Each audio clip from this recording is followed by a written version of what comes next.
Hello everyone. Today we are going to discuss one of the very important topics from alkaloid chemistry. It is determination of molecular structure of alkaloids. As we all know, alkaloids are the compounds. They are generally basic and they contain nitrogen, and mainly they occur in plants. Some important alkaloids are quinine, reserpine, and quinine is obtained from cinchona bark, and it is a very important anti-malarial agent. So there are many tools by which we can determine the molecular structure of alkaloid. Spectroscopy, molecular spectroscopy, then mass spectroscopy and IR spectroscopy are very useful in determination of molecular structure of alkaloids. But these techniques are some sort of advanced techniques we can see.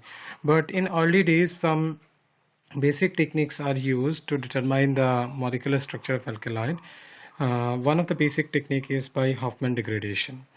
In Hofmann degradation, what we do, we degrade the whole compound, okay, and the nitrogen and the carbon part just separate after the complete Hofmann degradation, and thus we can determine what is the nature of the carbon part which is present in alkaloid. Okay, so first of all, let me take one nitrogen containing compound. This is one nitrogen containing compound. So in Hofmann degradation, first of all, we treat this nitrogen containing compound with alkyl iodide. This is alkyl iodide, methyl iodide. First of all, the lone pair which is present in nitrogen, it will attack the methyl group and it will form a quaternary ammonium iodide. Here CH3 is there, so there one more CH3 will come and CH3 will be here, and this salt, a salt is formed which is known as quaternary ammonium iodide. Then this quaternary ammonium iodide is treated with silver hydroxide. After treatment, the iodide is replaced by hydroxide ion. So this is quaternary ammonium hydroxide. After that, this compound is heated and it undergoes beta elimination. So hydrogen from beta position goes, and this N plus part goes, and thus the compound form is alkene, and this amine, tertiary amine, is formed. Now let me take a classic example.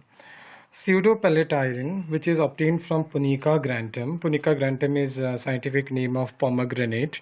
So in pomegranate we found this alkaloid, pseudopelletyrene. Its formula is this. This is the alkaloid which is found in pomegranate. So you see here is nitrogen. So alkaloids are generally nitrogen containing compounds. So first of all, we do the reduction of this compound. So after the reduction, this CO group converts into CH2 part. Okay, we can use Wolff-Kishner reduction or Clemmensen reduction. Okay, then we do the Hofmann degradation part. So we treat first of all with methyl iodide, then we treat with AgOH. So after the treatment with methyl iodide, the N part will attack this CH3 and it form an ammonium salt. Okay, and afterwards the iodide I minus is replaced by OH minus, and this whole structure is formed.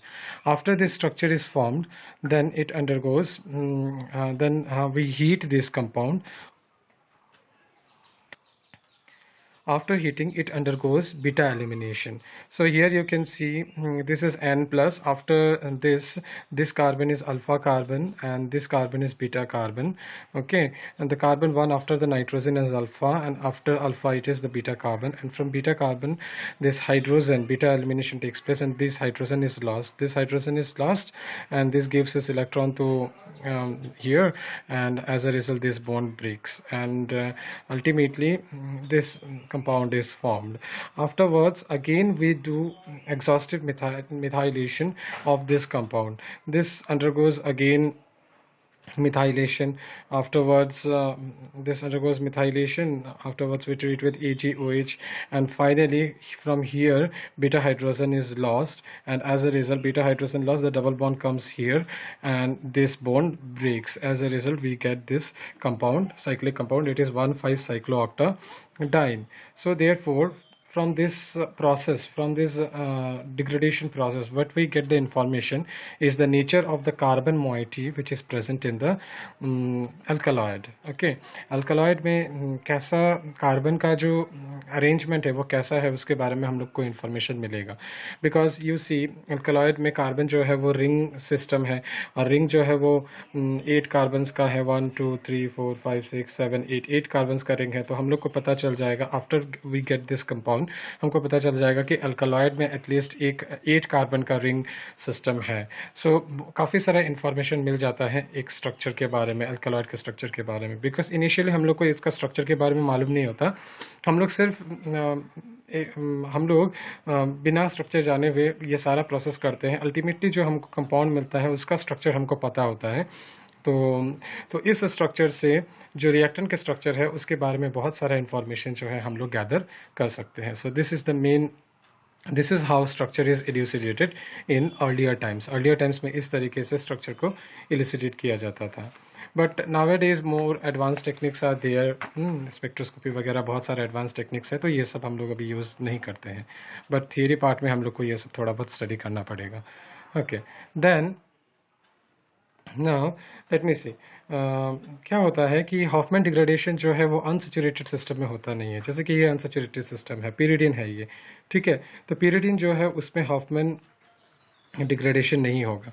सो इसको क्या करते हैं, पहले हम लोग hydrogenation करके unsaturated को saturated बनाते हैं. ठीक है, तो हाइड्रोजनेशन किया तो डबल बॉन्डेड में हाइड्रोजन लग जाएगा, तो डबल बॉन्ड जो है वो सिंगल बॉन्ड में कन्वर्ट हो जाएगा. एंड आफ्टरवर्ड्स हम लोग इसका हॉफमैन जो है ना डिग्रेडेशन करेंगे. ओके, एग्जॉस्टिव मिथाइलेशन करेंगे. इसमें फर्स्ट ऑफ ऑल MEI के साथ ट्रीट किया है, तो N जो है वो Me को लेगा. Me मतलब CH3. इसके बाद AgOH के साथ ट्रीट किया तो जो I माइनस रहेगा वो सब रिप्लेस हो जाएगा विथ OH माइनस, तो ये वाला स्ट्रक्चर मिल जाएगा. इसके बाद जब हम इसको हीट करेंगे तो बीटा एलिमिनेशन होगा.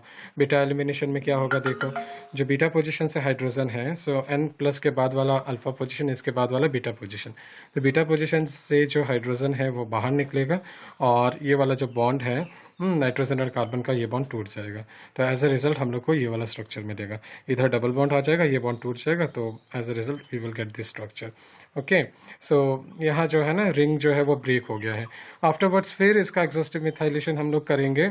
सो फिर हम लोग इसमें अगर MEI के साथ इसको ट्रीट करते हैं और AgOH के साथ ट्रीट करते हैं एक और बार, सो ये जो नाइट्रोजन के ऊपर लोन पेयर है वो दोबारा से ये MEI को लेगा और बनेगा अमोनियम सॉल्ट. इसके बाद AgOH के साथ ट्रीट करेंगे तो I माइनस AgOH से रिप्लेस होगा. इसके बाद ये वाला पोजीशन जो है अल्फ़ा होगा, ये वाला पोजीशन जो है बीटा होगा. बीटा में रहेगा हाइड्रोजन, तो हाइड्रोजन जो है वो एलिमिनेट हो जाएगा, तो हाइड्रोजन इधर आएगा, मतलब यहाँ सिंगल बॉन्ड था तो आ जाएगा यहाँ डबल बॉन्ड, और N का बॉन्ड जो है वो टूट जाएगा. एज अ रिजल्ट N जो है वो सेपरेट हो जाएगा from the whole moiety.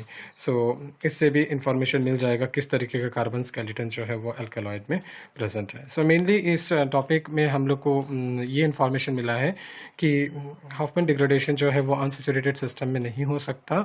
So unsaturated system को हम लोग सेचुरेटेड सिस्टम बना के, okay, afterwards we do the Hofmann degradation process. Okay, next topic is amped modification. Okay, so you can see one of the compound. ये एक compound है, ये है 1 2 3 4 टेट्राहाइड्रो ड्राई मिथाइल क्यूनोलोनियम हाइड्रोक्साइड. ठीक है, ये वाला कंपाउंड है. तो इस कंपाउंड को जब हम लोग हीट करते हैं, सो एक्चुअली इस कंपाउंड में बीटा हाइड्रोजन है, क्योंकि ये N प्लस है, इसके बाद वाला ये अल्फा है, और ये क्या है, बीटा हाइड्रोजन है. तो एक्चुअली इसको एग्जॉस्टिव मिथाइलेशन जैसा रिएक्शन करना चाहिए, हॉफमैन डिग्रेडेशन जैसा रिएक्शन करना चाहिए था.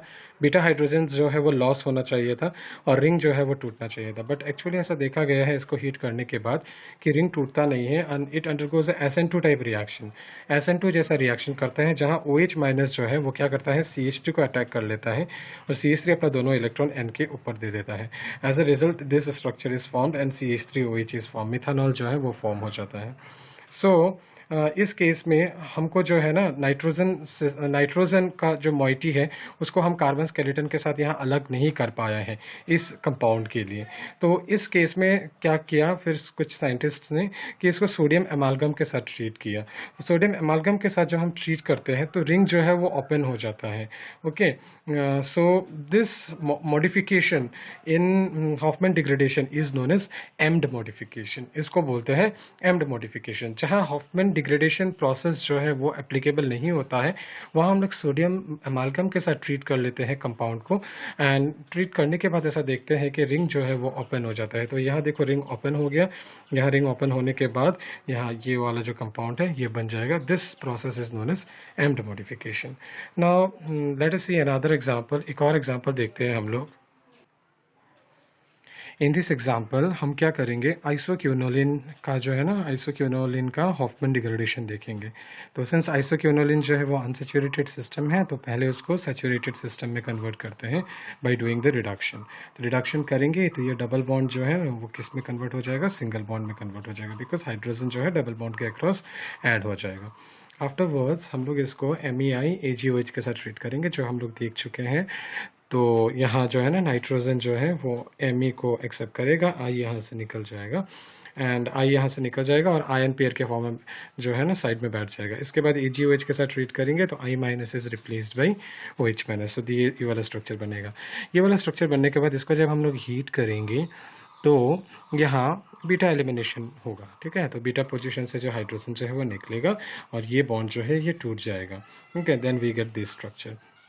ये वाले स्ट्रक्चर का हम लोग, क्योंकि नाइट्रोजन जो है वो पूरी तरीके से रिंग से अलग नहीं हुआ है तो दोबारा से इसका एग्जॉस्टिव मिथाइलेशन हम लोग कर सकते हैं। ठीक है, इसका दोबारा से जब एग्जॉस्टिव मिथाइलेशन करेंगे, ओके, सो ये जो नाइट्रोजन है ये फिर से Me को एक्सेप्ट करेगा एंड फॉर्म दिस सॉल्ट। ये वाला सॉल्ट जो है ये बनाएगा। ठीक है, इस सॉल्ट बनाने के बाद ये अल्फा पोजीशन होगा हमारा, ये बीटा पोजीशन होगा। बीटा पोजीशन में देखो अभी अल्फा हाइड्रोजन नहीं है, बीटा हाइड्रोजन नहीं है, it lacks beta hydrogen because तो इस वजह से since it lacks the beta hydrogen, इस वजह से it fails to split nitrogen moiety. Therefore यहाँ हॉफमैन डिग्रेडेशन या एग्जॉस्टिव मिथाइलेशन ओके वो नहीं हो पाएगा यहाँ। तो एज अ रिजल्ट इसको हम लोग अभी ट्रीट करेंगे सोडियम एमालगम से, जिसको बोलते हैं एम्ड मॉडिफिकेशन। सो एम्ड मॉडिफिकेशन जो है यहाँ सक्सेसफुल हो जाता है बिकॉज यहाँ हॉफमैन डिग्रेडेशन जो है वो फेल हो जाता है because of the absence of beta hydrogen. So जब हम लोग इसको सोडियम एमालगम से ट्रीट करते हैं इस सॉल्ट को, सो देयरफॉर ये वाला बॉन्ड जो है ये टूट जाता है एंड यहाँ बच जाता है CH3 एंड ये बना लेता है एक amine. This is the secondary amine and दस वी गेट दिस कंपाउंड। सो ये वाला कंपाउंड हमको मिल जाता है, हैंस वी गेट काफ़ी सारा इन्फॉर्मेशन मिल जाता है। जब ये वाला कंपाउंड हमको मिल जाएगा ना तो बहुत सारा इन्फॉर्मेशन मिल जाएगा अल्कालॉइड के बारे में कि अल्कालॉइड में जो कार्बन का यूनिट प्रेजेंट है, कार्बन का जो पूरा स्केलेटन प्रेजेंट है, वो कार्बन के स्केलेटन के बारे में हमको पता चल जाएगा। सो आई होप ये वाला टॉपिक क्लियर है।